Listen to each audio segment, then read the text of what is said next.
მოდით ერთი წამით დავფიქრდეთ, რა მოხდება თუ თქვენი ქვეყნის ბედი ერთ წარმოუდგენელად სარისკო გადაწყვეტილებაზე აღმოჩნდება დამოკიდებული. აი ზუსტად ასეთი არჩევანის წინაშე იდგა მე-18 საუკუნის საქართველო. და ამ არჩევანმა ყველაფერი შეცვალა, თანაც სამუდამოდ. შეხედეთ რუკას. მე-17 საუკუნის საქართველო, ხომ ხვდებით, ერთგვარი პარადოქსი იყო. მისი მდებარეობა, რომელიც მას სავაჭრო გზების ცენტრში აქცევდა, ამავდროულად სასიკვდილო ხაფანგსაც უგებდა.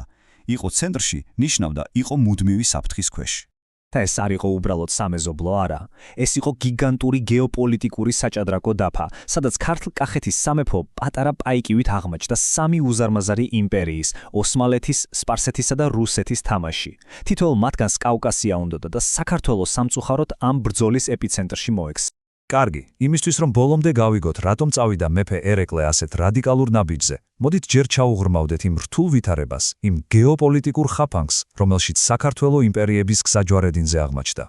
წარმოიდგინეთ, რომ ქვეყანას ყველა მხრიდან უტევენ. შიგნით არეულობა, გარედან მუდმივი თავდასხმები და ეკონომიკური წნეხი. ეს ყველაფერი ქვეყანას ძალას ართმევდა. სამხრეთიდან სპარსეთი და ოსმალეთი ისევ სახიფათოები იყვნენ, ჩრდილოეთით კი ახალი, გაცილებით ამბიციური იმპერია რუსეთი იწყებდა კავკასიისკენ გამოხედვას. და აი, სწორედ ამ დროს 1768-1774 წლების რუსეთ-ოსმალეთის ომმა შეიძლება ითქვას ყველაფერი შეცვალა. ქართველებმა საკუთარი თვალით ნახეს, რამხელა სამხედრო ძალა ჰქონდა რუსეთს. ამან კი გააჩინა ერთი ძალიან სახიფათო, მაგრამ ამავდროულად მაცდური იდეა. იქნებ ერთადერთი გამოსავალი ამ ახალ ჩრდილოელ გიგანტთან კავშირი იყო. ხვდებით რა ვითარებაა? როცა არჩევანი ფაქტობრივად განადგურებასა და ძალიან სარისკო კავშირს შორისაა, მეფე ერეკლე მეორემ მზერა ჩრდილოეთისკენ მიმართა. და იმედი, რომელიც იქიდან წამოვიდა, გეორგიევსკის ტრაქტატის სახელით არის ცნობილი. ეს დოკუმენტი, გეორგიევსკის ტრაქტატი, ჩვენი ისტორიის ცენტრალური ნაწილია. მოდით პირდაპირ ვთქვათ, ეს არ იყო მოკავშირეების თანასწორი ხელშეკრულება, არც კი ახლოს. ეს იყო ფაქტობრივად სასოწარკვეთილი გარიგება, სადაც ერეკლემ ქვეყნის სუვერენიტეტის უდიდესი ნაწილი დათმო სამხედრო დაცვის ბუნდოვანი დაპირების სანაცვლოდ. პირობები ერთი შეხედვით თითქოს მარტივია. რუსეთი იღებდა ვაზდებულებას დაეცვა საქართველოს და შეენარჩუნებინა ბაგრატიონთა დინასტია. სამაგიეროდ კი საქართველო კარგავდა უფლებას, ჰქონოდა დამოუკიდებელი საგარეო პოლიტიკა, რაც მას ფაქტობრივად რუსეთის პროტექტორატად აქცევდა. ეს იყო, რასაც ქვია, ფაუსტური გარიგება, უსაფრთხოება თავისუფლების სანაცვლოდ. იცით, ადვილია დღეს ამის განსჯა, მაგრამ მოდით ერთი წამით ერეკლეს თვალით შევხედოთ.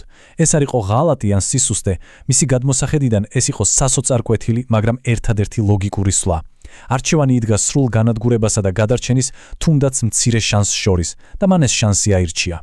მაგრამ როგორც ხდება ხოლმე, ისტორიას ირონია უყვარს. სასტიკი ირონია. ტრაქტატი, რომელიც საქართველოს გადარჩენის გარანტი უნდა ყოფილიყო, პირიქით მისი განადგურების კატალიზატორი გახდა. დაცვის ნაცვლად მან საქართველოს ახალი დაუნდობელი მტერი მოუვლინა. სპარსეთისთვის, რომელიც საქართველოს საუკუნეების მანძილზე თავის გავლენის სფერო თვლიდა, ეს ტრაქტატი პირდაპირ სახეში სილის გაწვნას უდრიდა. ახალმა და წარმოუდგენელ სასტიკმა მმართველმა, აღამ აჰმად ხან ყაჯარმა ეს პირად შეურაცხყოფად მიიღო. მან გადაწყვიტა, რომ ქართველები ამ თავხედობისთვის სისხლით უნდა დაესაჯა. და აი როგორ განვითარდა მოვლენები ეტაპობრივად კატასტროფისკენ. რუსეთმა, რომელმაც დაცვის პირობა დადო, ჯარები გაიყვანა ოსმალეთთან ახალი ომის გამო და საქართველო მარტო დატოვა განრისხებულ სპარსეთთან. აღამ აჰმად ხანმაც იდეალური მომენტი შეარჩია და ერეკლეს ულტიმატუმი წაუყენა. ან რუსეთი, ან გადამწვარი თბილისი. ერეკლემ ულტიმატუმი არ მიიღო. მან დადებულ სიტყვას არ უღალა და ამ გადაწყვეტილებამ, ამ პრინციპულობამ პირდაპირ მიგვიყვანა კრწანისის ტრაგედიამდე, ბრძოლამდე, რომელიც ქართული თავგანწირვისა და ამავდროულად ეროვნული კატასტროფის სიმბოლოდ იქცა. უბრალოდ ციფრებს შეხედეთ, წალთა თანაფარდობა გამანადგურებელი იყო. აღამ აჰმად ხანის 35,000-იან კარგად გაწვრთნილ არმიას, ქართველთა 5,000-იანი, ნაჩქარებად შეკრებილი ჯარი დაუპირისპირდა. 7 ჯერ მეტი.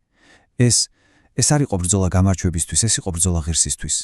ბრძოლა დაიწყო წარმოუდგენელი თავგანწირვით. ქართველები მედგრად იცავდნენ თბილისის მისადგომებს, მაგრამ როდესაც რიცხობრივ უპირატესობას შიდა ღალატიც დაემატა, თავდაცვის ხაზი უბრალოდ ჩამოიშალა და დედაქალაქისკენ მიმავალი გზა გაიხსნა. კრწანისის მარცხი მხოლოდ დასაწყისი იყო. ნამდვილი ჯოჯოხეთი თბილისში დატრიალდა. აღამ აჰმად ხანის სურდომ ქალაქი აიღო, გადაწვა და გაძარცვა. ეს იყო ეროვნული კატასტროფა, საშინელი ჭრილობა, რომელმაც ქვეყნის ხერხემალი ფაქტობრივად გადატეხა. კარგი, მტვერი დაილექა, ხანძარი ჩაქრა და რა დარჩა? მოდით შევაფასოთ შედეგები. როგორ შეცვალა ამ ერთმა ტრაგიკულმა ბრძოლამ საქართველოს მომავალი სამუდამოდ.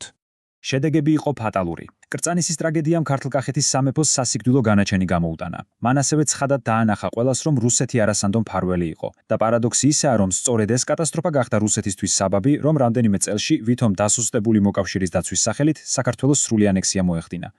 და აი ეს არის ამ ისტორიის მთავარი ყველაზე მწარე და ირონიული გაკვეთილი. გადარჩენის სურვილით დადებულმა ხელშეკრულებამ, რომელიც დაცვას გუპირდებოდა, საბოლოოდ ქვეყანა დამოუკიდებლობის სრულ დაკარგვამდე მიიყვანა.